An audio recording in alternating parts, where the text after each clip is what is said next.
같이 기도하시겠습니다. 우리를 사랑하시는 거룩하시고 자비로우신 우리 아버지 하나님, 주님의 보배로운 피로 우리를 영원히 구속해 주시고 하나님의 자녀로 삼아 주시고 영원한 하나님 나라에 들어갈 수 있는 영광스러운 소망을 주신 그 크고 놀라운 은혜를 인하여 감사와 찬송과 영광을 우리 아버지 하나님께 돌립니다. 이 시간 주님의 보배로운 피로 구속함을 받은 저희들 주님 앞에 또 함께 모여서 주님의 은혜를 찬송하며 주님의 말씀을 배우며 교직케 하심을 감사드립니다. 이 시간에도 주님이 우리 가운데 함께 계심을 믿습니다. 온라인으로 함께 모이지 못하고 각 가정에서 말씀을 듣는 모든 사람 가운데서도 주님이 함께 계시고 각 사람에게 합당하신 은혜를 베풀어 주옵소서. 전국에 있는 우리 교회, 세계 많은 교회 주님께서 일일이 함께 계심을 믿고 감사드립니다. 어려움을 당하고 있는 교회들, 고난 중에서도 믿음을 지키고 복음을 전하는 모든 형제 자매들에게 하나님이 더 큰 은혜와 진리와 말씀과 능력의 손길로 더욱 붙들어 주옵소서. 병중에 있는 사람에게 속히 건강을 회복시켜 주셔서 남은 생에 하나님을 섬기고 복음을 위해서 함께 협력하는 자들이 될 수 있도록 인도해 주시옵소서. 이 시간 또 우리에게 나타내시고자 원하시는 주님의 말씀, 주님의 거룩하신 뜻, 우리가 마땅히 어떻게 행할 일들을 더욱 깨달아 알게 도와주시옵소서. 우리 주 예수님 이름으로 기도드립니다. 아멘. 예, 찬양대에서 찬송해 주시겠습니다.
성경 찾겠습니다.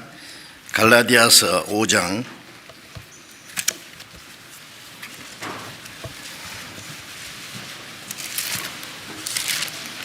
갈라디아서 5장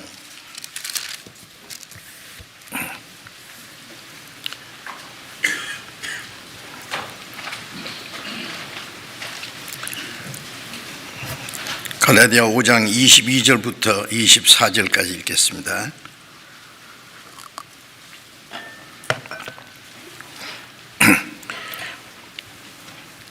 오직 성령의 열매는 사랑과 희락과 화평과 오래 참음과 자비와 양선과 충성과 온유와 절제니 이 같은 것을 금지할 법이 없느니라.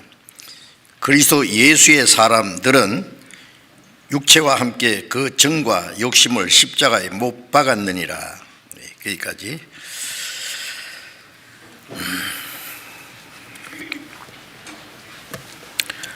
새해가 되어서 벌써 한 달이 거의 지나가려고 하는데 코로나 온역은 멈출 줄 모르고 아주 기승을 또 부리고 있습니다. 하나님의 어떤 뜻이 계신지 알 수 없지만은 이런 어려운 가운데도 우리가 신앙생활에 뒤로 물러갈 수 없고 복음 전하는 일을 멈출 수 없습니다. 그래서 전국적으로 복음을 활발하게 전하고 또 저도 지난 주간에 광주교회에서 전도 집회를 했는데 많은 분들이 참석하셨습니다. 현장에 오신 분들도 많고 온라인으로 들으신 분도 많고 4천여 명이 계속 말씀을 듣고 그 중에 많은 분들이 새로이 구원을 받으시라고 생각을 합니다. 그리고 세계에 있는 우리의 많은 교회들도 활발하게 복음을 전하고 어려움이 있지만은 그 가운데서도 굴하지 않고 열심히 전도하고 있어서 너무나 감사하고 큰 기쁨과 위로가 됩니다. 아마 멀지 않아서 이 온역도 끝날이라고 생각합니다. 주님 오실 날이 너무나 가까운 것은 확실하고 그래도 마지막 때 우리에게 이제 찬양대에 찬송해 주신 것처럼 추수할 수 있는 마지막 기회를 주시라고 생각합니다. 금방 그 찬양대 찬송하는데 곡이 말이죠. 아주 쿵자작 쿵짝짝 그런데 아주 농산 그 곡식을 거두는 농부들이 흥겨워서 부르는 노래처럼 들립니다. 사실입니다. 우리도 이제 마지막 추수하는데 주님이 수고한 것을 우리가 거두어 드리기 때문에 아주 즐거운 마음으로 우리가 추수하는 일을 해야 되겠다고 여겨집니다. 오늘도 전에 말씀드리던 것을 연속해서 에베소서 5장 18절에 너희는 술 취하지 마라 이는 방탕한 것이니 오직 성령의 충만을 받으라는 그 성령 충만을 받으라는 것은 모든 그리스도인들에게 주신 주님의 명령이기 때문에 세상 사람들은 술에 취한 것만 아니라 온갖 것들에 취해서 제정신이 아니라고 여겨집니다. 그런데 그리스도인들은 거기서 구별되어 있기 때문에 우리는 성령에 충만해서 하나님의 뜻을 알 뿐 아니라 하나님의 뜻을 행하고 마지막 하나님이 우리를 통해서 이루기 원하시는 큰 역사를 이루어야 되겠다고 생각합니다. 그러기 위해서는 우리의 힘으로 되는 것이 아니라 성령의 능력으로 되는 것이기 때문에 성령의 충만함을 받으라는 말씀대로 성령께서 우리의 마음과 우리의 생활을 완전히 사로잡아서 주장하시도록, 그게 성령의 충만함입니다.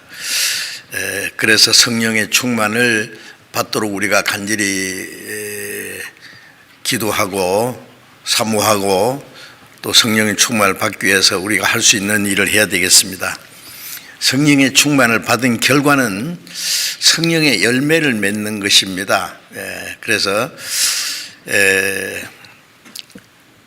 농사는 농부는 열매를 거두기 원하는 것처럼 우리에게 하나님의 생명을 주신 그 하나님은 생명과 성령으로 말미암아 우리에게 열매를 원하십니다. 가을에 추수를 하는데 쭉쟁이들만 잔뜩 있으면 그거 되겠습니까? 이제 알곡들을 모아야죠. 그래서 이제 구원을 받았으면은 명실공히, 말로만 구원이 아니라 실제로 이제 하나님의 자녀로 합당하게 또 성령을 따라서 살아야 되고, 그리스도 예수의 사람들은 정과 욕심을 십자가에 못 박았느니라. 예수님이 십자가에 죽어서 우리 죄를 사해 주실 뿐 아니라 성령님은 이제 우리의 마음에 남아있는 육체의 소욕을 이제 정복해 가십니다. 그래서 정과 욕심을 십자가에 못 박는, 못 박는 것은 그것을 이제 죽이고 제어하는 것을 말하는 것이죠. 그래서 갈라디아서 5장 16절에는 성령을 따라 행하라. 그러면 육체의 소욕을 이루지 아니하리라. 우리가 성령을 따라서 살면은, 성령을 따라 산다는 것은 성령께서 하나님의 뜻을 깨닫게 하시고 그 하나님의 말씀을 따라서 순종할 수 있게 될 때에 육신의 소욕을 이루지 않는다. 우리 안에는 구원받은 사람도 아직 남아있는 육신의 소욕과 그리고 하나님의 성령의 소욕과 둘이 서로 대결한다 그랬죠. 엎치락덮치락. 어제 강한 편이 이기겠죠. 그래서 우리 속 사람이 능력으로 강건해질 때에 우리 애성품을 정복하고 육체의 소욕을 누리지 않고 하나님의 뜻을 행하게 도와주실 것입니다. 그래서 육체의 소욕을 따라 살지 않고, 갈라디아 5장에 육체의 일은 현재 아니하고 온갖 죄악들을 쭉 나열해 놨는데, 우리 구원받기 전에 행하던 것은 육체의 소욕들, 육체의 열매들입니다. 그건 부끄러운 일이고 그 결국은 멸망이라고 말씀하셨죠. 이제 우리는 육체의 소욕을 행하지 않고 성령을 따라 행할 때에 하나님이 기뻐하시는 열매를 맺을 수가 있습니다. 그걸 사모해야 됩니다. 그래서 주님이 다시 오실 때 우리가 주님 앞에 합당한 열매로 주님 앞에 서도록 그렇게 노리게 되겠습니다. 그래서 이제 성령의 9가지 열매에 대해서 많은 말씀을 드렸는데, 마지막에 절제라 했잖아요. 성령의 열매는 사랑과 희락과 화평과 오래 참과 자비와 양성과 충성과 온유와 절제. 저도 성령의 열매에 대해서 그렇게 세심하게 과거에 생각지 않았는데 이번에 배우면서 저도 많은 것을 느꼈습니다. 그리고 특별히 이 마지막에 절제라는 그 말씀 안에 너무나 많은 내용이 포함되어 있다는 것을 알고 연속해서 지금 말씀을 드리고 있습니다. 고린도전서 9장 25절에는 다름질하는 자들이 이제 달아나는데 그 상 얻기 위해서 다름질한다 그러면서 이기기를 다투는 자마다 모든 일에 절제하나니라고 했습니다. 이 올림픽 선수들은 그냥 가만히 있다가 아무 준비 없이 올림픽 경기에 참여하는 사람은 아무도 없을 거예요. 그 오랜 동안에 훈련을 합니다. 아주 피가 나는 노력을 하고 때로는 가정을 떠나서 합숙 훈련도 해야 되고 잠을 못 자야 될 때도 있고 먹는 것을 제대로 먹지 못하고 자기가 원하는 것을 다 제한하고 오로지 이기기 위해서 이제 모든 것을 총동원하는 것입니다. 그래서 이기기를 다툰 자마다 모든 일에 절제한다. 모든 일이 있습니다. 그걸 통제하지 않으면 안 됩니다. 전쟁터에 나가는 군인도 가만히 있다가 총 들고 나가서 싸우면 어떻게 이기겠어요? 많은 훈련을 합니다. 그 훈련하는 거기에는 많은 고난이 있고 희생이 있습니다. 자기 희생입니다. 이제 절제라고 하는 것은 영어로는 셀프 컨트롤이라고 자기를 통제하는 것이죠. 자기와의 싸움입니다. 베드로전서 2장 11절에 영혼을 거스려 싸우는 육체의 정욕을 제어하라는 말씀처럼 이제 우리 속에 있는 그 영혼과 아직 옛 성품 육체는 싸웁니다. 육체의 소유는 성령을 거스려서 영혼을 거스려 싸우는 육체의 정욕이라 했어요. 그걸 제거하라, 통제하라 그 말이죠. 그렇지 않으면은 그리스도와 합당한 신앙생활을 할 수 없습니다. 그리스도인들이 하고 싶은 거 하고 하기 싫은 건 안 하고 그런데 무엇이 그렇게 하고 싶습니까? 우리 옛 성품은 아직도 남아 있어서 육신의 소유 따라서 하려고 하는 게 있습니다. 그것은 하지 말아야 됩니다. 육체의 소유를 따라 살지 말아야 됩니다. 그래서 자기와의 싸움이죠. 하고 싶은 것도 하지 말아야 되고 또 하나님의 뜻이면 내게 어떤 고난이 있고 어려워도 해야 됩니다. 반드시. 그래서 자기와의 싸움입니다. 자기와의 싸움. 그게 절제라고 말할 수 있습니다. 자기와의 싸움에서 이겨야 되죠. 자기와의 싸움에 이기고 세상과 이기고 그래야만 마귀의 세력과 싸워 이길 수 있습니다. 수신 제가 치국 평천하 뭐 그런 말 있잖아요.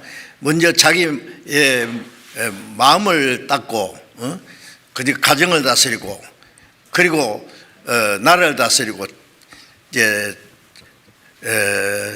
천하를 이제 좀 다스릴 수 있는 그러니까 수신 제가 치국 평천하 그 순서가 있습니다. 성경에도 자기를 다스리지 않는 사람 가정을 다스릴 수 없고 가정을 다스릴 수 없는 사람 어떻게 교회 일을 할 수 있느냐 어떻게 하나님 일을 할 수 있느냐는 말씀들이 있습니다. 그래서 절제라는 것은 자기를 통제하는 데서부터 시작됩니다. 절제라는 것은 그 의미를 보면은 정도에 알맞게 적절히 모든 걸 제한하는 겁니다. 이제 모든 것이요 과해도 안 되고 부족해도 안 되고 적절하게 한다는 것이 중요하지 않습니까? 우리가 음식을 먹는 것도 너무 많이 먹어도 안 되고 안 먹어도 안 되고 적절하게. 운동도 무조건 많이 한다고 좋은 것이 아니라 그러죠. 운동을 많이 하면 지나치면은 운동이 아니고 노동이 되죠. 그거는 더 큰 문제가 생깁니다. 안 해도 안 되고 만사가 그렇습니다. 그래서 적절하게 제한하고 자제하고 통제하는 것 그걸 절제라고 하는 겁니다. 그래서 이 그리스도인의 절제 생활은 신앙생활에 아주 절대적으로 필요하고 중요한 것입니다. 이런 문제를 좀 심각하게 생각이 되겠어요. 그냥 교회당에 가서 찬송하고 기도하고 말씀 그냥 감상하고 인사하고 그리고 돈 몇 푼 바치고 내 할 일 다 했다. 천만의 말씀입니다. 자기를 통제하는 데서부터 시작해야 됩니다. 그래서 그런 것을 우리가 실제적으로 이제 성경에 말씀하는 것을 잘 생각해야 되겠습니다. 그래서 통제할 것이 너무 많죠. 자기 성격도 통제하고, 어떤 사람 자기 성격 때문에 고생하는 사람이 너무 많아요. 그래서 성격은 고칠 수 없다 그러는데 그냥 두면 고칠 수 없죠. 성령님은 성격을 고칩니다. 아주 포악한 사람도, 바울 같은 사람은 예수 믿는 사람 죽이러 쫓아다니던 사람이잖아요. 예수님이 그 사람을 꼬꾸러 들여가지고요, 주님을 따르는 제자로 얼마나 온유한 사람으로 만들었지 않습니까? 사자 같은 사람도 양처럼 됩니다. 그래서 성격도 통제해야 됩니다. 우리의 감정도 통제해야 되고, 어떤 사람은 감정이 나면 감정을 통제를 못해요. 그냥 있는 대로 소리를 지르고 막 주먹도 날아가고 막 뭐든지 집어 던지고 말이야. 겁납니다. 그리스도인은 그걸 통제해야 됩니다. 그러기 위해서 기도하고 말씀을 받아들이고, 자기를 통제하기 위해서 주님의 도우심을 구해야 된다 그 말입니다. 자기 마음을 제어하는 것 있잖아요. 자기 마음. 우리가 구원받았어도 아직도 옛 성품이 남아 있어요. 구원받은 지 뭐 몇 년 되면 자기가 꽤 신령하게 된 줄 아는데 아닙니다. 고린도전서 3장에 보면은 고린도 교인들은 구원받은 지 오래됐고 성경도 많이 알고 방언도 하고 예언도 하고 능력도 받고 대단했습니다. 그러나 바울 사도는 너희는 아직도 그리스도 안에서 어린 아이, 육체에 속한 자라고. 그들 속에 시기와 다툼이 있고 도덕적인 죄도 있고, 그런데 어떻게 육체에 속한 자가 아니냐? 어린 아이다 그 말입니다. 어린 아이. 그런데 고린도 교인들은 자기들이 꽤 성장한 줄 알고 신령한 체하고, 심지어 바울을 판단하고 그 위대한 바울 사도를 무시하고 했지 않습니까? 나중에 회개했지만은요, 구원받은 지 몇 년 되면은 나는 이제 몇 년 됐다, 그리고 꽤 성장한 줄 알아요.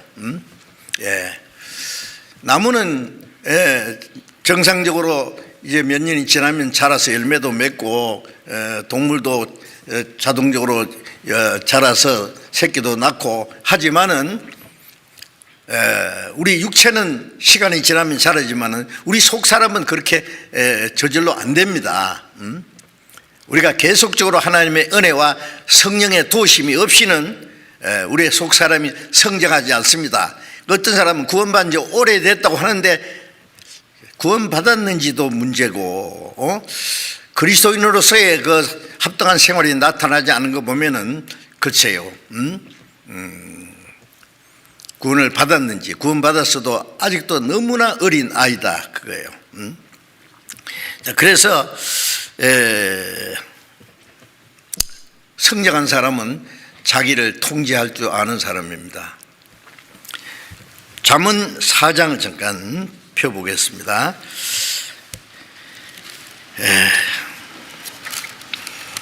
잠언 4장 23절, 잠언 4장 23절, 물어 지킬 만한 것보다 더욱 네 마음을 지키라. 생명의 권한이 이에서 남이니라. 지킬 것이 많이 있는데 특별히 저게 내 마음을 지키라 그러죠. 마음을 지킨다는 것은 뭘 말해요? 마음을 잘 통제하라 그 말이야. 집을 잘 지켜야 되듯이, 또 뭐 문제가 있으면은 그 문제가 확대되지 않도록 잘 관리해야 되는 것처럼 자기 마음을 지키고 자기를 관리하고 통제하는 것이에요. 중요합니다. 자기 마음을 지키라. 예. 이 자기 마음은요, 어디로 튈지 몰라요, 잘못하면. 예? 예. 누가 말하기를 노래할 때 내 마음 나도 몰라 그런 말 있잖아요. 그렇죠. 자기도 자기를 몰라요. 그냥 사람 마음이 막 조석으로 변하고 말이죠. 갑자기 자기도 깜짝 놀래요. 예. 자기 마음을 말씀을 통해서 지켜야 됩니다. 네 마음을 지켜라. 생명의 근원이 이에서 남이니라. 자기 마음을 잘 지켜야 하나님의 생명과 능력이 역사하신다는 말씀이에요. 자기 마음을 다스리지 못하면 어떻게 되겠어요? 하나님이 강제로 다스리지 않습니다. 강제로 다스리는 일도 있지만은 대개는요, 우리에게 자유를 주십니다. 에덴 동산에다 아담에게 마귀가 시험하기 위해서 만드신 그 선악과, 네가 마귀의 시험을 받으면 죽는다, 먹는 날 죽는다는 말은 하나님 먹지 말아야 하는데 마귀는 먹으라 했거든요. 먹든 안 먹든 자유로 줬잖아요. 하나님이 사람을 로봇으로 만들지 않고 자유의지를 주셨습니다. 그 자유를 잘못 사용한 것이죠, 아담은. 지금 우리도 마찬가지입니다. 구원을 받고 안 받는 것도 자유죠. 강제로 하나님이 구원받게 하십니까? 간절히 구원받기 원하는 사람은 구원해 주죠. 자, 구원받은 후에도 우리가 하나님 뜻대로 살고자 간절히 원할 때 하나님이 도와주시고 역사하십니다. 그런데 구원받은 후에 하나님 뜻대로 살기 사모하지 않고 간절히 구하지 않으면은 하나님도 도와주실 수 없어요. 하나님이 강제로 우리를 다스리시기를 원치 않습니다. 구하라 주실 것이요, 구하지 않으면 안 주시죠. 야고보서 4장 1에도 너희가 얻지 못하면 구하지 아니하니라. 간절히 사모하지 않기 때문에 하나님이 주시고자 하시는 것을 받지 못하는 거예요. 하나님이 어떤 일을 하시고자 하는데 그리스도인이 원치 않기 때문에 하나님도 하실 수가 없어요. 자, 이런 문제를 잘 생각이 됐습니다. 그래서 내 마음을 지키라. 6장 또 16장을 보겠습니다. 16장 잠언 16장 32절. 16장 32절.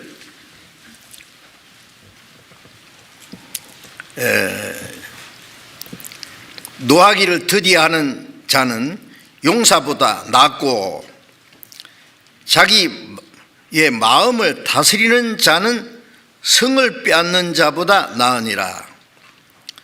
자, 여기에 노하기를 더디하는 자는 용사보다 낫고, 어떤 사람은 기분만 나쁘면은 그냥 막 자기의 그 분노를 그대로 막 드러내는 사람이 있죠.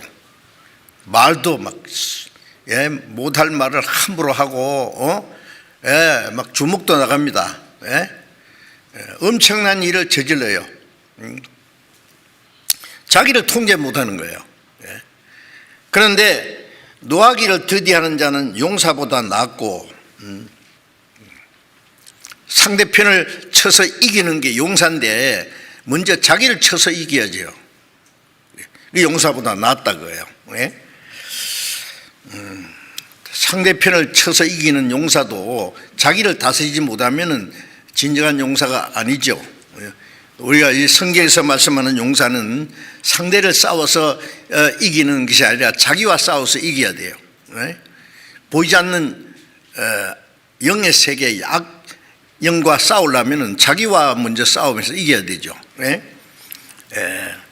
자기 마음을 다스리는 자는 성을 빼앗는 자보다 나으니라.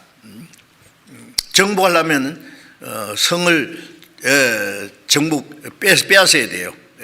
그걸 다스리려면은. 그런데 성을 빼앗는 것보다도 자기 마음을 다스리는 자는 성을 빼앗는 것보다 낫다. 얼마나 큰 용사죠.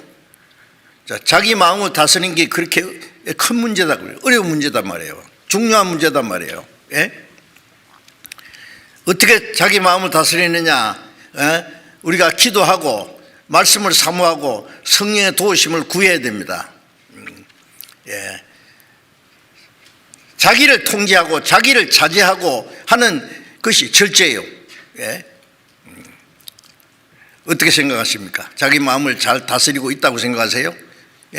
성격도 다스리고 감정도 다스리고 어떤 사람에게 자기에 대해서 나쁜 말을 들어도 그걸 참을 수 있습니까? 예수님은 욕을 받으시되 대신 욕하지 않고 위협받으시되 대신 위협하지 않고 온갖 거짓말로 예수님을 모함하고 십자가에 못 박아 죽이라고 할 때 예수님은 아무 대답도 안 했습니다. 오직 공의로 판단하시는 하나님께 부탁하셨다 그랬죠. 그리스도인들은 왜 그렇게 참을성이 없는지 몰라요. 감정대로 막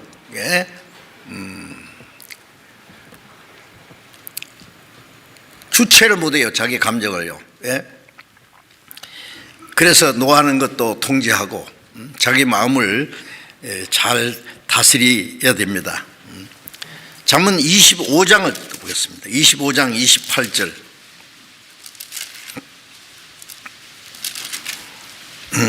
25장 28절. 자기의 마음을 제어하지 아니하는 자는 성읍이 무너지고 성벽이 없는 것 같으니라. 자기 마음을 제어하지 않는 자. 자기 마음을 제어한다는 말은 이제까지 말씀드린 거죠. 우리 안에 여러 가지 아직도 옛 성품이 남아있기 때문에 그걸 잘 통제해야 된단 말이에요. 그렇지 않은 자는 성읍이 무너지고 성벽이 없는 것 같다. 성읍이 무너지고 성벽이 없으면 저걸 어떻게 막을 수 있겠어요? 무방비 상태다 그 말이에요. 그래서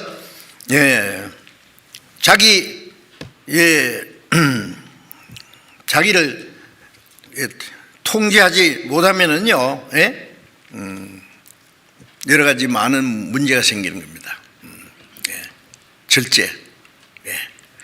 자, 이런 말씀들이 성경에는 너무너무 많아요. 에베소서 2장 2절 3절에 보면은 너희가 허물과 죄로 죽었을 때 구원받기 전에 너희가 그 가운데 행했다. 죽은 자의 행위가 뭐예요? 공중의 권세 잡은 자를 따랐다. 지금도 불순종하는 자 속에 역사하는 영이라. 구원받지 못한 사람 속에 마귀가 계속 역사해서 죄를 짓도록 충동질하는 것이죠. 너희도 그 가운데 행하여 구원받기 전에 우리도 다 공중의 권세 잡은 마귀를 따라서 살았습니다. 육체의 욕심을 따라 지내며 육체와 마음에 원하는 것을 했다. 육체의 소욕을 따라서 이 타락된 옛 성품 마귀가 역사하는 것을 따라 살았다. 여러분, 자기 육신의 욕심대로 자기의 감정대로 살면 마귀가 좋아합니다. 마귀가 그냥 그대로 죄짓도록 충동질하고 구원받은 사람 속에도 계속 역사해서 구원은 못 뺏어가지만은 신앙생활을 못하도록 방해하는 거예요. 변화되지 않은 옛 성품을 따라서 자기 성격대로 자기 감정대로 자기 마음대로 좋을 대로 누가 그렇게 합니까? 마귀가 그렇게 해. 괜찮아. 또 어떤 사람 뭐 영원히 제사함 받았는데 내가 왜 지옥 가나? 지옥 안 가니까 뭐 조금 뭐 살짝 죄져도 괜찮겠지. 뭐 어쩌고 어째요? 진짜 구원 받은 거예요, 그 사람이? 우리가 아직도 옛 성품이 남아있지만 구원받은 사람은 예처럼 그렇게 마음대로 습관적으로 죄를 지을 수가 없습니다. 어떻게 그런 생각이에요? 영원히 제사 안 받은 건 죄 좀 지으라고 영원히 제사해 줬습니까? 너희를 부르시면 부정케 하심이 아니요 그의 거룩하심에 참여케 함이라. 이제는 하나님처럼 거룩하게, 너희 아버지도 거룩하니 너희도 거룩할지다. 이제 하나님 뜻대로 살려고 이제 노력하고, 그리스도의 그 성품에 도달하기 위해서 해야 되지. 자꾸 스스로 자기를 변명하고 그러면 안 됩니다. 자, 신앙생활은 그렇게 하는 게 아니에요. 육체의 소욕을 따라 지르면 육체와 마음이 원하는 것을 하여 다른 이들과 같이 본질상 진노에 자녀했다.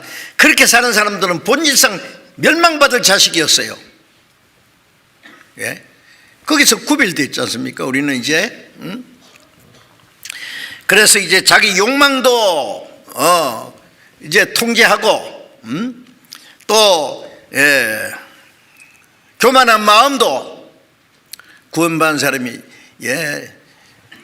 잘난 체하고 사람들 앞에 높아지려고 하고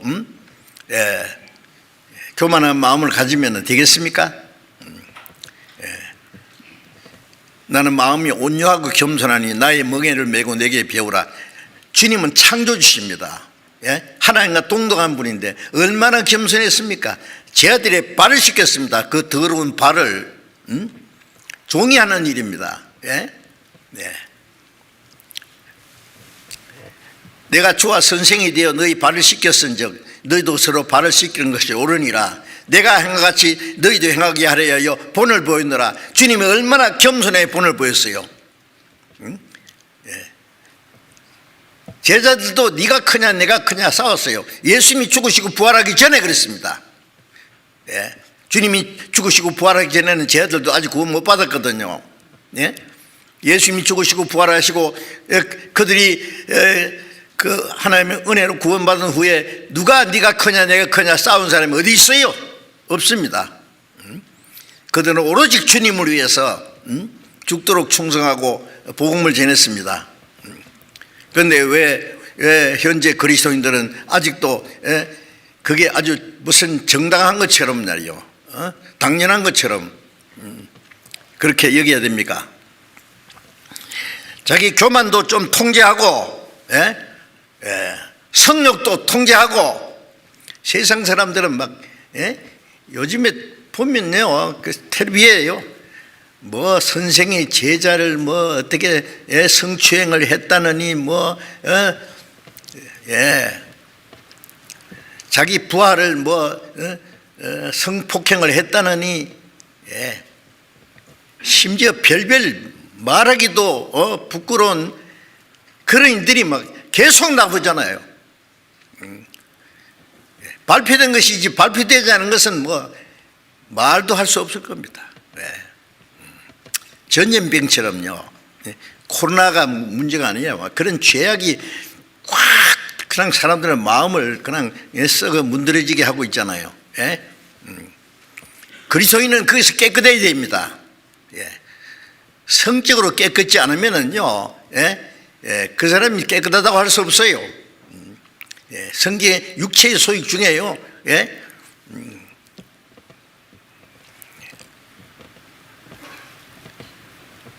음란과 간음과 그 이 성적인 문제에 대해서 얼마나 많은 말씀, 하나님이 제일 싫어하는 죄예요, 그게. 그거 깨끗하지 않으면서 자기가 깨끗한 척 하면은요, 뭐가 깨끗하게 굳어가는요, 제일 취약하고 더러운 죄가 성적죄인데 거기서 구별돼야 됩니다. 살짝 몰래 그러면 안 되죠. 그것도 통제하고, 그리고 이제 방종도요, 자기 마음대로 하려고 하는 거예요. 아주 야생마처럼요, 길들이지 않은 야생마, 얼마나 길들이기 힘들잖아요. 뭐 지 맘대로 하려고요. 그게 방종입니다. 또 아무리 들어도 싫어, 나는 싫다니까. 왜 자꾸 하라 그래? 계속 말씀을 들어도 나는 안 해. 순종하기 싫어하는 게으름, 왜 그 통제 못합니까? 네? 주님이 우리를 구원하기 위해서 죽도록 순종하셨는데 우리가 조그마한 거 순종 못하겠다고요? 네. 그리고 또 주님을 따라간다고요? 예? 주님 섬긴다고 생각해요? 아무리 얘기해도 까딱도 안 하네 그냥. 예? 예. 게으름도 있고 통제할 것이 너무 많아. 너무 같은 말을 계속 하니까 좀 어떻습니까? 식상합니까? 들어야 돼요. 계속 듣고 또 듣고 또 듣고 들어야 돼요. 예. 왜? 안 고쳤으니까 아직도. 예. 먹는 것도 좀 통제해야 됩니다. 너무 많이 먹는 것도요. 예? 지금 못 먹어서 굶은 사람이 있는가 하면은 우리는 너무 많이 먹어서 탈나는 경우가 많지 않습니까? 예? 맛있는 거 더 많이 먹고 더 좋은 거 먹고, 예? 그래가지고 영양 과잉이 돼가지고 또 체중 뺀다고 고생하고, 예? 그리스도인들은 좀 통제를 해야 돼요. 예. 그것도 통제해야 돼요. 예. 많이 먹는 것도 통제해야 돼요. 그게 건강에 해로우니까. 또 너무 비싼 거, 좋은 거, 맛있는 거, 예? 예. 말초 신경을 즐겁게 하려고 너무 애쓰지 마세요. 예?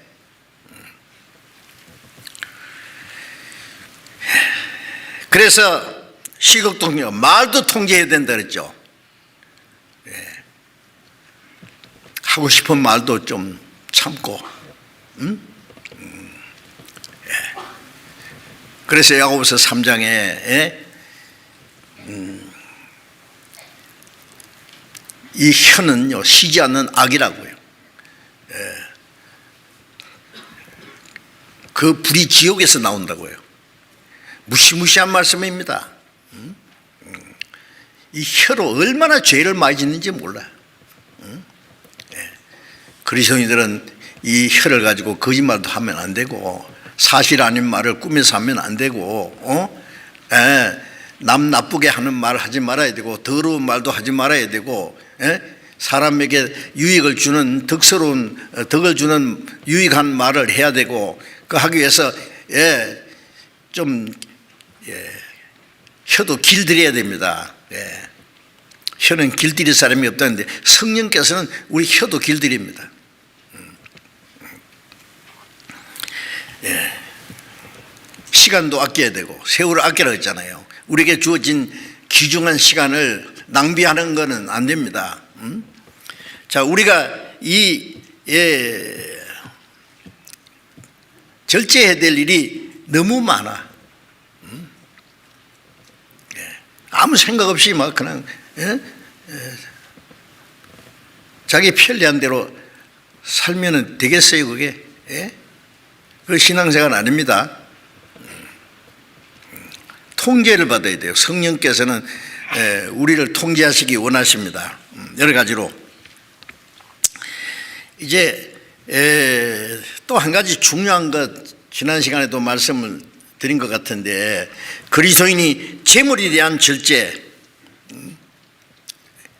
너무 중요한 문제입니다. 사실은. 세상에 사는 동안에요 돈을 벌고 쓰다가 갑니다. 학생들도 열심히 고생하면서 공부하는 것은요 좋은 학교에 가고 좋은 직장에 들어가서 좋은 대접을 받고 살라고 그런데 이 세상에 사는 동안에 재물이라는 것은 뭐 절대 없어서는 안 되는 중요한 것인데 그리스도인들은 그 재물을 잘 절제를 해야 된단 말이에요. 절제한다는 게 뭐예요? 열심히 벌어서 그 재물을 하나님의 뜻대로 가장 귀중하게 사용해야 된다 그 말씀이에요. 절제입니다. 자기 소유욕 사람들은 누구든지 자기 것을 가지고자 하는 욕구가 있어요. 그 당연하지만은 지나치면 안 됩니다. 그리스도인들은 내 것이 아니고 하나님 것이라는 거 알지 않습니까? 지나치게 자기 소유욕을 많이 가진다고 하는 사람은 그것도 문제예요. 그것도 좀 통제해야 됩니다. 그래서 디모데전서 6장에 자족하는 마음이 있으면 경건이 큰 유익이 되느니라. 하나님을 섬기는 경건한 생활 중에 중요한 것은 자족하는 마음이다. 자기 분수를 알고 분수를 잘 지키고 분수에서 만족하고 먹을 것과 입을 것이 있은즉 족한 줄 알 것이다. 그 자족하는 마음이에요. 더 많이 가지려고 더 큰 집에서 더 좋은 거 먹고 더 좋은 옷 입고 더 호화롭게 살려고 하는 거, 그 좀 통제해야 됩니다. 주님이 얼마나 고생을 많이 하셨는데요, 얼마나 가난하게 사셨는데 바울 사도는 어쨌습니까? 복음을 전하기 위해서 수고를 넘치도록 하고 여러 번 옥에 갇히고 매를 수없이 맞고 40에 하나 감한 매를 5번이나 맞고 3번 태장으로 맞아 죽을 뻔하고 돌에 맞아 죽어서 다 내버리는데 또 살아서 전도하고 헐벗고 굶주리고 자지 못하고 먹지 못하고 죽고 떨었다. 바울만 그랬습니까? 주님의 사도들이 다 그랬습니다.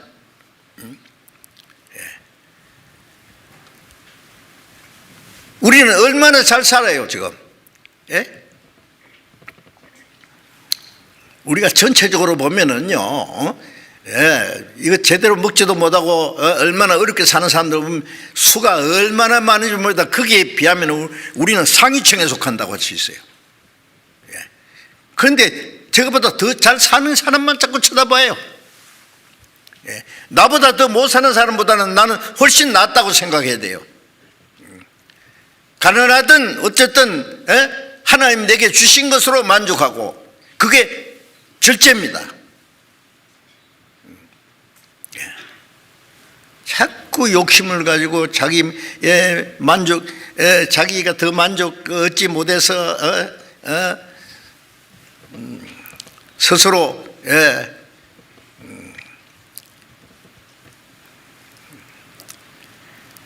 자기가 열등감을 가지고 하는 것은 그리스도인이 합당치 않은 거예요. 보리죽을 먹어도 마대 푸대를 입고 살아도 나는 하나님의 자녀라고 하는 그 당당한 저 자존심을 버리지 말아야 됩니다.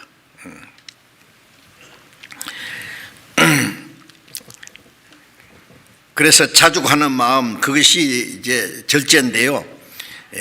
우리는 하나님이 주신 재물을 가장 귀하게 적절하게 사용하는 것, 지혜롭고 신실한 청지기가 되어야 된다고 말씀하셨잖아요.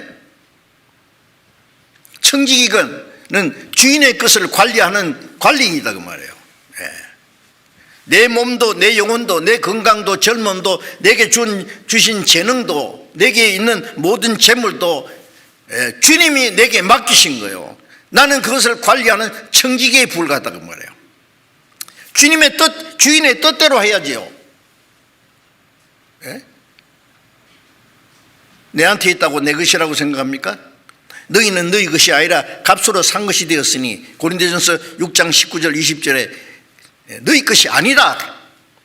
몸도 내 영혼도 주님이 비싼 값으로 사신 주님의 것이다. 그러므로 너희 몸으로 하나님께 영광을 올리라. 우리가 살아도 주를 위해 살고 죽어도 주를 위해 죽나니 사나 죽으나 주의 것이라. 소유격을 잘 알아야 돼요.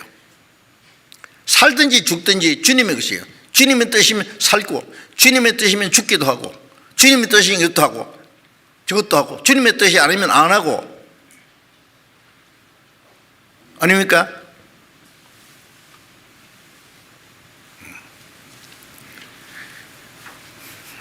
이거 해결되지 않으면요 계속 얘기할 겁니다.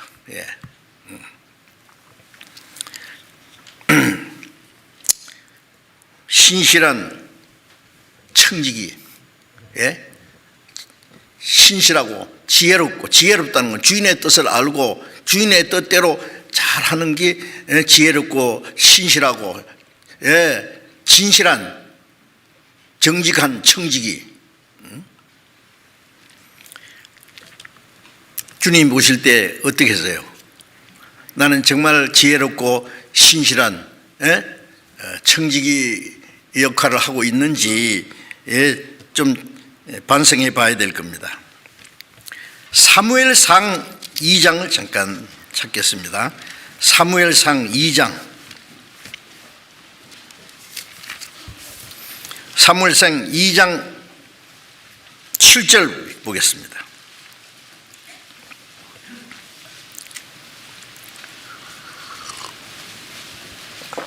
사무엘상 2장 7절.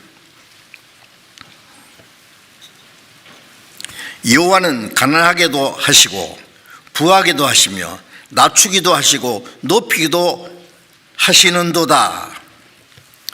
하나님은, 예, 우리를 때로는 가난하게도 하시고 부하게도 하신다. 때로는 우리를 낮추기도 하시고 높이기도 하신다. 무슨 말씀이에요? 하나님은 항상 우리에게 부하게만 하고 높이고 좋은 것만 주신다고 생각합니까?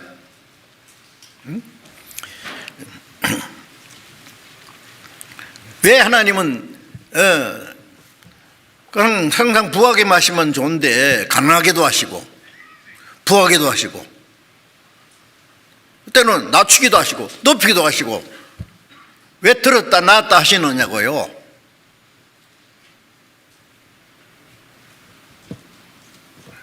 우리를 훈련시키기 위해서, 우리를 시험하기 위해서.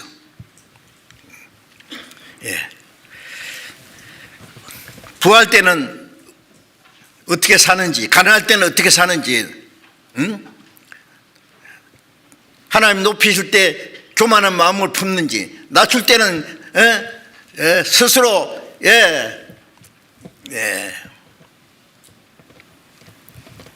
실망하고 낭망하는지, 그 여부를 하나님이 보시기 위해서입니다.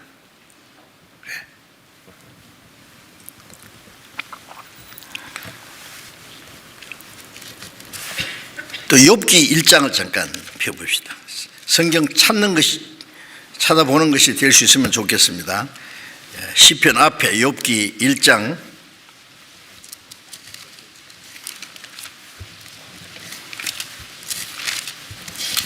욥기 1장 1절부터 3절까지 제가 읽겠습니다. 우스 땅에 욥이라는 이름하는 사람이 있는데 그 사람은 순전하고 정직하여 하나님을 경외하며 악에서 떠난 자더라. 그 소생은 남자가 7이요 여자가 3이며 그 소유물은 양이 7천이요 약대가 3천이요 소가 500결이요 암나기가 500이며 종도 많이 있었으니 이 사람은 동방 사람 중에 가장 큰 자라. 자, 이 욥이라는 사람 전설에 나오는 사람이 아닙니다.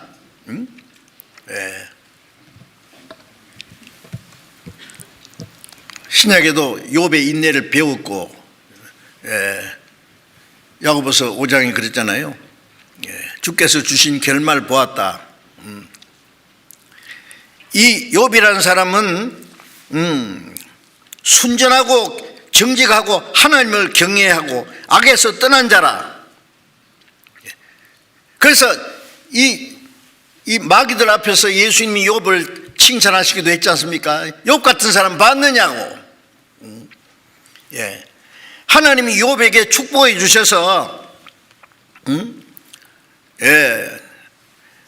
아들이 7이고 딸이 3이고 10남매입니다. 소유물은 양이 7천이고 약대가 3천이고 소가 500개이면 1000마리예요. 암나기가 500이며 종도 많이 있었다. 동방 사람 중에 가장 큰 자다. 대단한 사람이잖아요. 하나님이 그 축복해 주신 거예요. 그런데 어떻게 됐습니까? 하나님이 마귀가 하나님이 뭐 욥에게 뭐 축복해 줬으니까 뭐 그 생기지 뭐 하나님이 이뻐서 생긴 건 줄 아세요? 뺏어가 보세요. 뭐 하나님 당장 욕할 겁니다. 그래 아닌데 한번 해볼까? 응? 그래서 어떻게 했습니까? 10남매가 한 자리에서 집이 무너져 죽었습니다. 적당들이 와서 그 많은 양이나 소나 그 당시에 재산은 뭐 짐승이니까요 다 뺏어갔습니다. 종들을 죽였습니다. 하루 아침에 다 없어졌어요.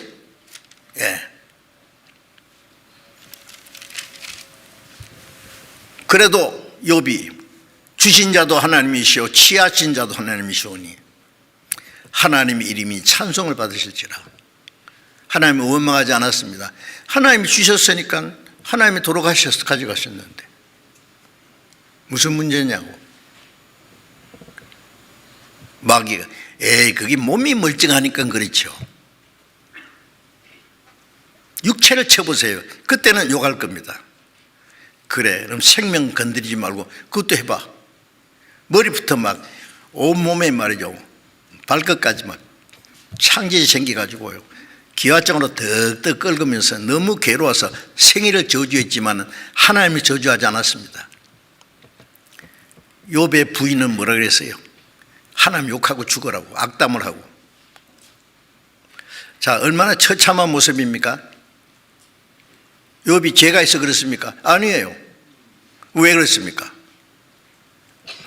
욥을 하나님 잠깐 시험해 보신 거예요. 1장 20절 보겠습니다. 욥기 1장 20절. 욥이 일어나 겉옷을 찢고 머리털을 밀고 땅에 엎드려 경배하며 가로되 내가 못해서 적신이 나와 싸운즉 내가 적신이 그리로 돌아갈지라. 주신 자도 여호와시요 취하신 자도 여호와시오니 여호와의 이름이 찬송을 받으실지어다 하고 이 모든 일에 욥이 범죄하지 아니하고 하나님을 향하여 어리석게 원망하지 아니하니라. 계속해서 그랬습니다. 뻘거숭이로 왔으니 뻘거숭이로 주님께 돌아갈 겁니다. 주신 자도 하나님이시고 주신 것을 취하신 자도 하나님이시오니 하나님의 이름이 찬송을 받으실지라. 어떻게 생각해요? 그러니까 하나님이 주시기도 하고 뺏어가기도 하세요.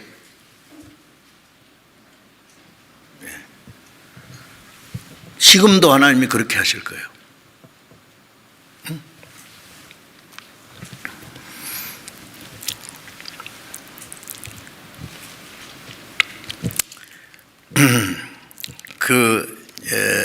하나님이 산 사람이 한 사람도 없을 때 하나님이 아브라함을 선택하셨지 않습니까?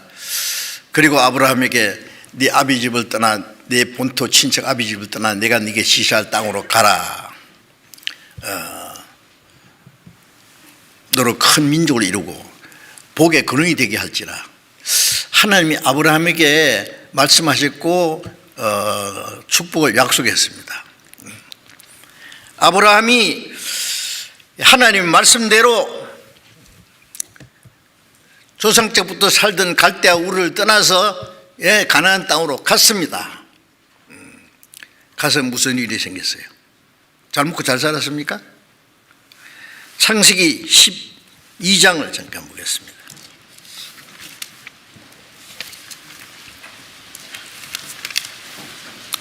창세기 12장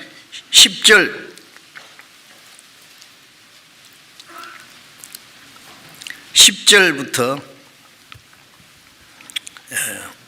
15절을 제가 읽겠습니다. 가나안 땅에 들어갔습니다. 지금 갔는데 그 땅에 기근이 있으므로 아브라함이 애굽에 우거하려 하여 거리로 내려갔으니 이는 그 땅에 기근이 심하였습니다.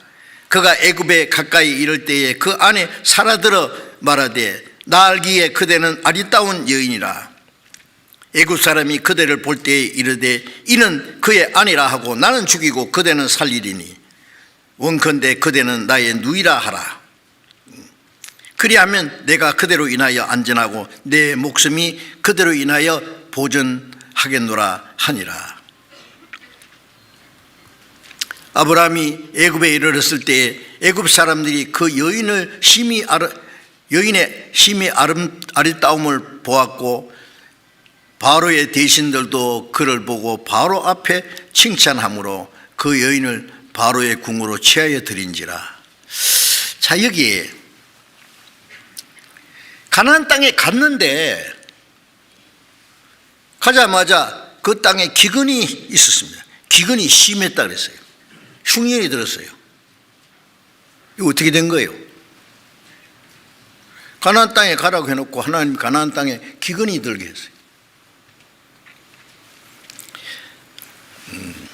그 당시에는요, 뭐 지금처럼 집을 제대로 짓고 사는 게 아니라 이 아브라함도요,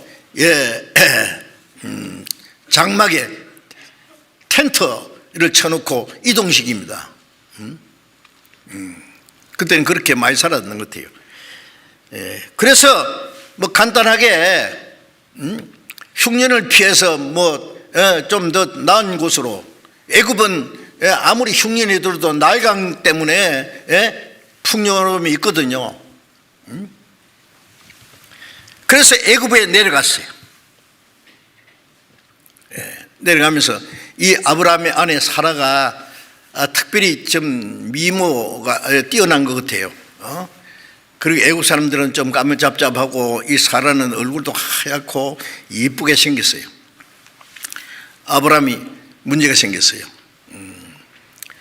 당신은 아리따운 사람인데, 예쁜데, 미인인데, 애국 사람들이 보고 당신이 내 아내라고 한 줄 알면은 나는 죽이고 당신 뺏어갈 테니까 가는 데마다 나를 오빠라고 해라. 당신은 내 누이라고 동생이라고 해. 그러면 당신으로 인해서 내가 죽지 않고 살리라. 이런 세상에 자기가 살기 위해서 마누라는 뺏겨도 괜찮다는 말이에요? 왜 이렇게 비겁하게 됐을까요?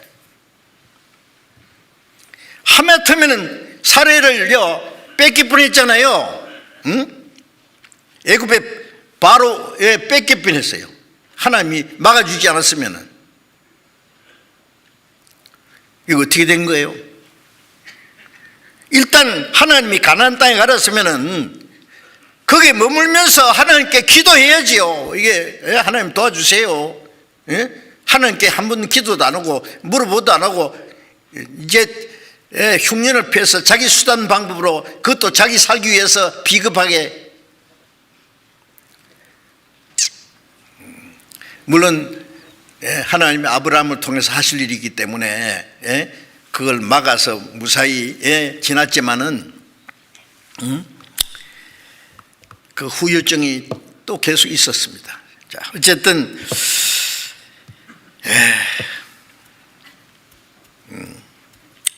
아브라함의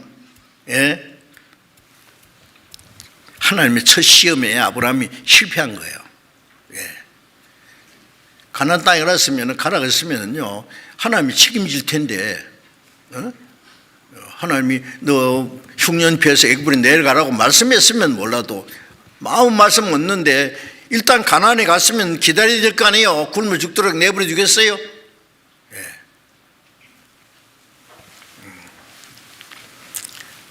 하나님이 때때로 하나님의 말씀과 그 다음에 우리 실제 일어나는 것과는 정반대 현상이 나타날 수 있어요.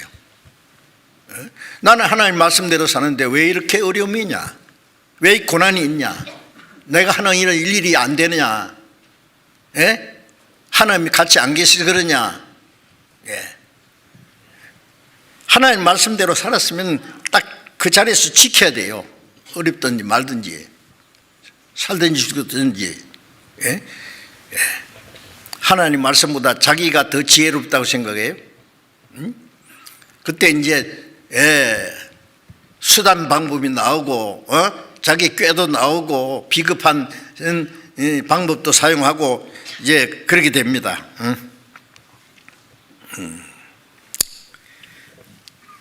자, 이제 우리가 이런 문제도 좀 생각해 봐야 돼요. 하나님이 때때로 우리를 시험하고 훈련시키고 단련시키기 위해서 하나님이 우리에게 주시기도 하고 뺏어가지고 하고 어떤 축복을 약속하기도 하고 고난도 주시고.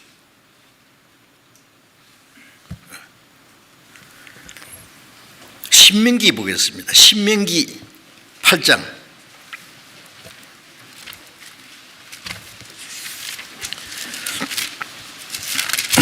신명기 8장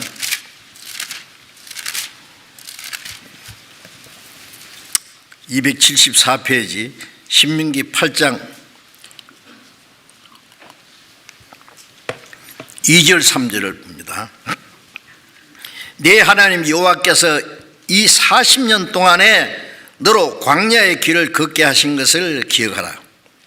이는 너를 낮추시며 너를 시험하사 네 마음이 어떠한지 그 명령을 지키는지 아니 지키는지 알려 하심이라. 너를 낮추시며 너를 줄이게 하시며 또 너도 알지 못하며 네 열조도 알지 못하던 만나를 네게 먹이신 것은 사람이 떡으로만 사는 것이 아니요 여호와의 입에서 나오는 모든 말씀으로 사는 줄을 너로 알게 하려 하심이니라. 4절 봅니다. 이 40년 동안에 네 의복이 헤어지지 아니하였고 네 발이 부르지 아니하였느니라. 자, 여기서 하나님이 이스라엘 민족을 430년 애굽에 생활해서 400년 동안 바로의 종노릇 했어요. 하나님 모세를 보내가지고 애굽의 10가지 재앙을 이뤄서 하나님의 능력으로 끌어내고 홍해를 육지같이 통과하게 하고 하나님이 약속하신 가나안 땅으로 그들을 지금 인도해 가시는데 그 도중에 어떤 일이 생겼어요? 이 40년 동안에 광야의 길을 걷게 하셨다. 너를 낮추시며 너희를 시험하사 네가 하나님의 말씀을 순종하는지 아니하는지 명령을 지키는지 아니 지키는지 시험했다. 마음이 어떤지. 너를 낮추시고 줄이게도 하시고 또 너나 네 열조에 알지 못하는 만나를 먹이고 목마르기도 하시고 반석을 써서 물도 먹이시고 낮에는 구름기둥 밤에는 불기둥으로 그들을 지키시고 인도하시고 의복이 40년 동안 광야 길을 갔는데 의복을 어떻게 해요? 낡아지면은 의복 어떻게 만들어요? 의복이 헤어지지 않고 발이 부러뜨지도 않고 기적으로 하나님이 그들을 지키시는데 문제는 먹이기도 하시고 줄이기도 하시고 목마르기도 하시고 반석을 주서 물을 먹이기도 하시고. 왜 그래요? 계속 좀 편안하게 해주시면 되는데 하나님의 명령을 지키는지 안 지키는지 시험하시다고. 이스라엘 백성들은 막 뭘 주면 좋다고 좀 없으면 우리 죽이려고 끌어냈냐고. 우리와 우리 애들이 다 굶어 죽게 생겼어. 목마르 죽게 생겼어. 하나님 엄마하고 모세를 죽이려고 그러고 애굽으로 돌아가자 그러고. 그 사람들 어떻게 했어요? 여호수아 갈렙 놔두고는요 20세 이상으로 나온 사람 광야에 다 죽겠어요. 왜? 불순종했기 때문에. 그래서 히브리서 4장에 애굽에서 나온 이스라엘 백성들이 불순종함으로 믿지 아니함으로 광야에서 다 죽었다고. 하나님이 시험에서 불합격 40년 동안. 자, 하나님이 우리와 함께 계시는데 세상 사람들은 잘 되는데 나는 주님 말씀대로 살라는데 나는 왜 이렇게 안 되노? 하나님 말씀대로 살라는 것이 전부 다 이게 잘못된 거 아니냐? 성경이 그런 말씀 많지요. 악인이 형통하고 수를 누리고 세력이 강하고 재물은 더하고 자식은 양떼 같고 그날 형통하게 지난다. 그런데 문제는 경각간에 음부로 지옥으로 내려간다. 악인이 형통한 것이 웬일이냐? 나는 주님 뜻대로 살았는데 고난이 있는 건 웬일이냐? 그래서 내가 미끄러질 뻔했다, 낭망할 뻔했다. 그런 말씀이 시편에도 있고 곳곳에 많아요. 하나님이 우리와 같이 계시고 그 말씀에는 그래 돼 있는데 현실과는 다른데 왜 그러냐? 하나님 말씀 의심해야 됩니까? 바울이 복음을 전하는데 전도하다가 잡혀서 매를 맞고 깊은 옥에 갇혔어요. 쇠고랑을 차고 곰팡이 냄새 나는 쥐가 울거리는 지하 감옥에서. 그래서 원망했습니까? 울었습니까? 찬송하고 기도했습니다. 또 전도하다가 깊은 옥에 갇혔어요. 밤중에 하나님이 바울아 두려워하지 마라. 여기서 날 정한 것처럼 로마 가서 전도하려. 아니 매를 안 맞게 좀 하시지. 큰 매를 맞고 깊은 감옥에 갇히면 그때 나타나죠. 바울아 걱정하지 마. 내가 너와 함께 하리라. 도대체 이건 무슨 말씀이에요? 그래. 여러분 그리스도인은 고난이 없는 게 아닙니다. 고난 중에 주님이 같이 계시고 고난을 이길 힘을 주시는 거예요. 그게 달라요. 어떤 사람은 구원받은 사람이 왜 저렇게 어려움이 많아? 고난이 많아? 몰라서 그래요. 하나님은 우리를 단련시키기 위해서 때로는 시험하기 위해서 많은 고난과 시련을 주시고 그 영광에 들어가게 합당한 사람 되게 하기 위해서 우리에게 더 큰 영광을 주시기 위해서 잠깐 고난이 있다고 하나님이 우리와 함께 안 계신단 말이에요? 하나님이 우리를 버렸단 말입니까? 아닌데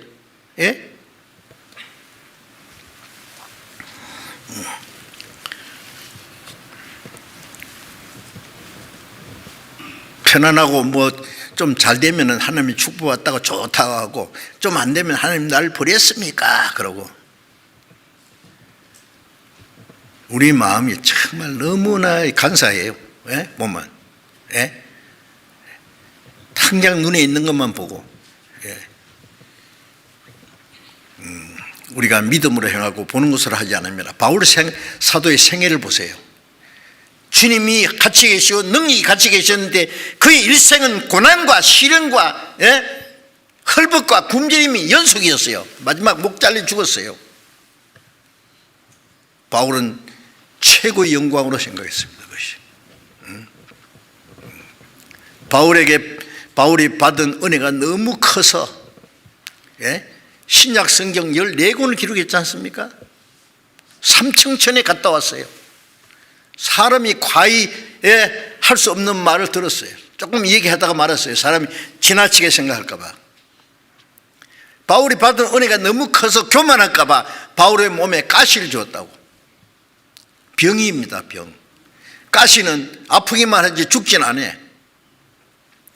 그의 떠나기를 3번 기도했더니 하나님 말씀에 내 은혜가 네게 족하도다. 이는 내 능력이 네 약한 데서 온전해짐이라.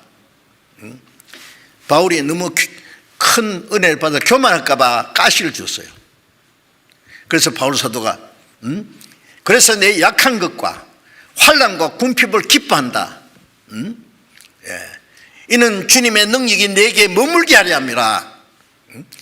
그래서 내가 약한 데서 곧 강함이라.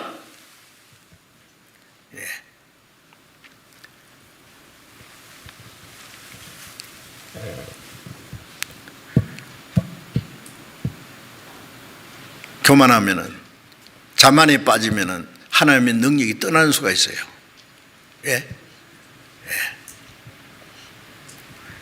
우리가 연약할 때 더욱 하나님 의지하고, 주님이 우리와 같이 계심을, 고난 중에 주님이 같이 계심을 경험하는 겁니다. 그래서 이런 문제를 우리가 좀 깊이 생각해야 됩니다. 우리에게 고난과 어려움이 있다고 해서 하나님이 우리와 같이 계시지 않는다는 증거입니까? 하나님이 우리를 시험하시지 우리가 하나님을 시험할 수 있어요? 잠언 30장을 이렇게 보겠습니다.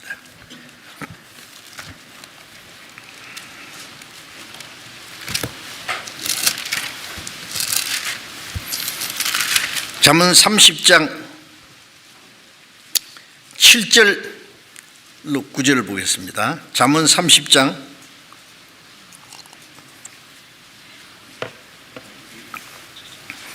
7절로 9절까지 보겠습니다. 내가 두 가지 일을 주께 구하였사오니 나의 죽기 전에 주시옵소서. 곧 허탄한 거짓말을 내게서 멀리 하옵시며 나로 가난하게도 마옵시고 부하게도 마옵시고 오직 필요한 양식으로 내게 먹이시옵소서. 혹 내가 배불러서 하나님을 모른다 여호와가 누구냐 할까 하오며 혹 내가 가난하여 도적질하고 내 하나님의 이름을 욕되게 할까 두려워함이니이다. 자, 여기에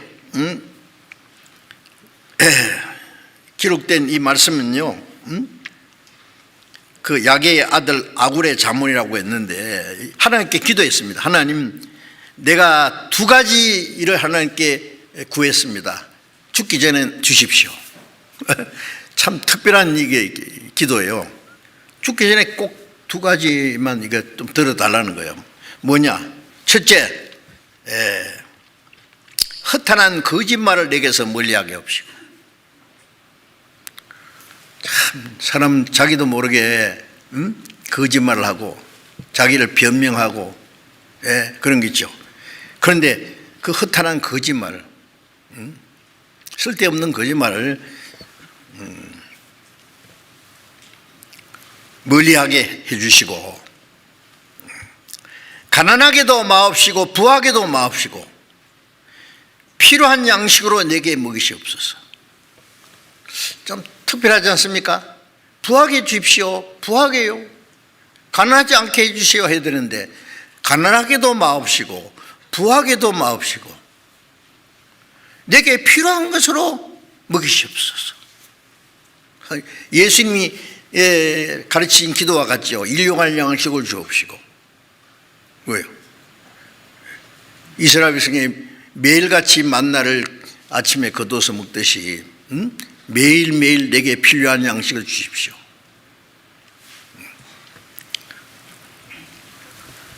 왜 이런 기도했어요? 그 내용을 혹 내가 배불러서 여호와 하나님을 모른다 여호와가 누구냐 할까 하오며 내가 가난해서 돌질하고 내 하나님의 이름을 욕되게 할까 두려워함이니이다. 너무 배불르고 부하면은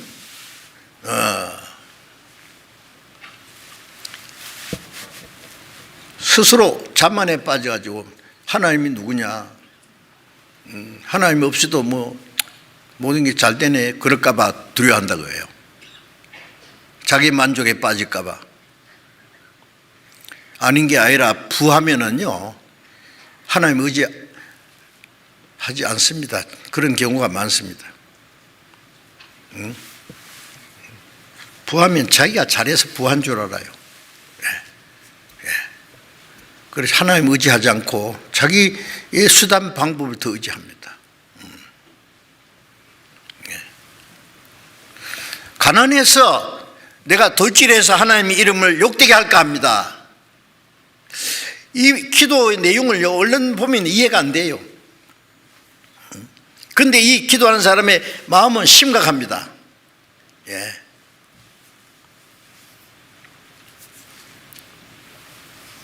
허탄한 거짓말을 멀리하는 것 첫째죠.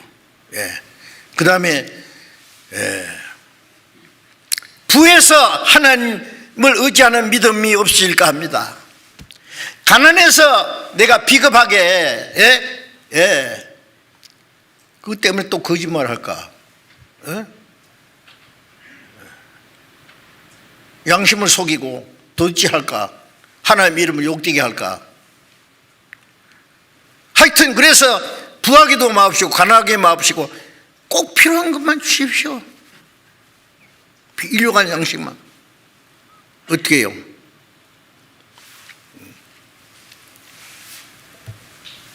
부하다고 하나님 모른다. 가난하다고 도둑질한다. 그 이해가 안 되지 않습니까? 그렇게 될 가능성이 있다는 얘기입니다. 우리가 모르는 사이에 부하면은 그것으로 부하는 것으로 만족하고 스스로 자만에 빠지고 가난하면 또 열등의식에 빠져가지고 아이고 내 신세야 스스로 낭망할 수도 있고 도지까지는 안 해도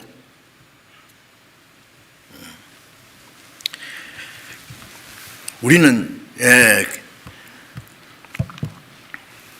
하나님이 우리 육신의 환경을 통해서 우리를 시험하고 단련하시는데 부하게도 하고 가난하게 하시고 그런데 부한다고 해서 자기 만족에 빠지고 가난하다고 열등감에 빠지고 또 믿음을 행하지 않고 자기 방법대로 해서 도둑질까지는 안 해도 비겁하게 살고 안 되지요 물론. 그러면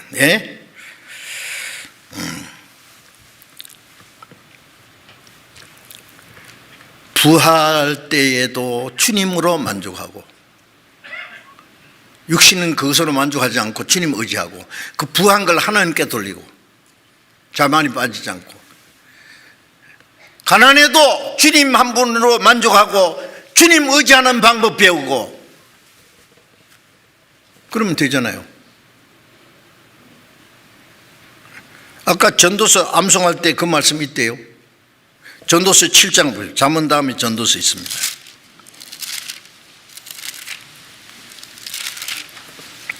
전도서 7장 14절.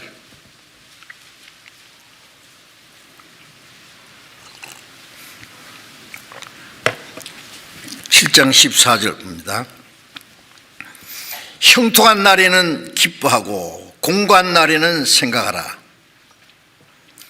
하나님이 이 두 가지를 병행하게 하사 사람으로 그 장래 일을 능히 헤아려 알지 못하게 하셨느니라.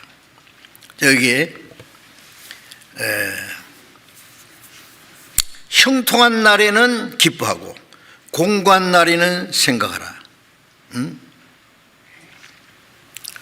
형통한 날에는 물론 기뻐하죠. 곤고한 날에는 고난이 있고 어려울 때는 뭘 생각해야 돼요? 하나님 뜻이 뭔가 생각하고 더 하나님 의지하는 마음을 가지고 그러니까 형통하게도 하시고 공고한 날을 주기도 하고 하나님이 이 두 가지 일을 병행하게 하신다. 공고하게도 가난하게도 하시고 높게도 하시고 낮추게도 하시고 형통하게도 하시고 공고하게도 하시고 이 두 가지를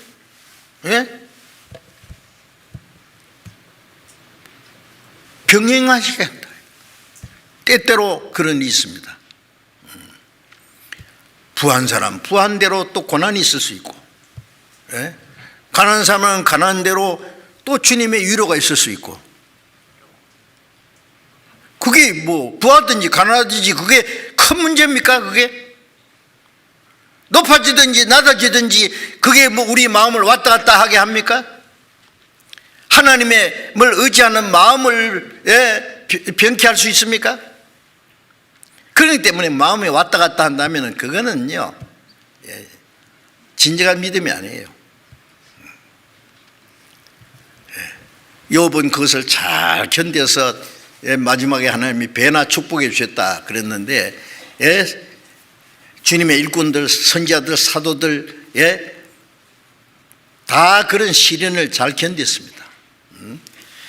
그래서 바울 사도도 풍부에 취할 줄 알고 빈궁에 취할 줄 알고 일체의 비결을 배웠다고.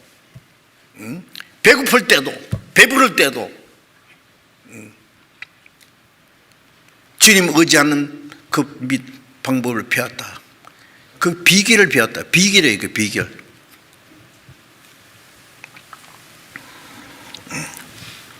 자, 이제 우리는 그 훈련을 잘 통과해야 됩니다. 우리는 믿음으로 행하지 보는 것을 하지 않습니다. 어떨 때는 내가 믿는 믿음하고 현 상태하고는 정반대 현상이 나타날 때 있는데 그걸 당황하는 거예요. 왜 이런 일이 있냐? 하나님 날 버리셨냐고. 아니지요. 버리실 리가 있나요? 욥에게 모든 것을 뺏어갔지만 하나님이 욥을 버렸습니까? 이스라엘 백성들이 주리기도 하고 목마르기도 하고 어려움을 겪을 때 하나님 이스라엘 버렸습니까? 아닙니다. 끝까지 하나님이 그들을 안고 가셨습니다. 자, 이제 우리는 이런 훈련을 잘 통과해야 되면 주님 앞에 갈 때까지 이런 말씀 있지 않습니까? 큰 위로가 되지 않습니까? 자, 이제 내일부터 우리 이번 새해 첫 전도 집회입니다. 그동안 기도하시고 전도하실 분들을 미리 계획하시리라고 생각합니다. 우리 동계수련회 때도 말씀드렸잖아요. 주님이 우리에게 주신 최대의 명령이 뭐예요? 땅끝까지 너희는 내 증인이 되라. 복음을 전하라. 때를 어떤지 못 어떤지 항상 말씀을 전하라. 이 코로나의 온육으로 인해서 우리가 자유롭게 전도하기가 어렵습니다.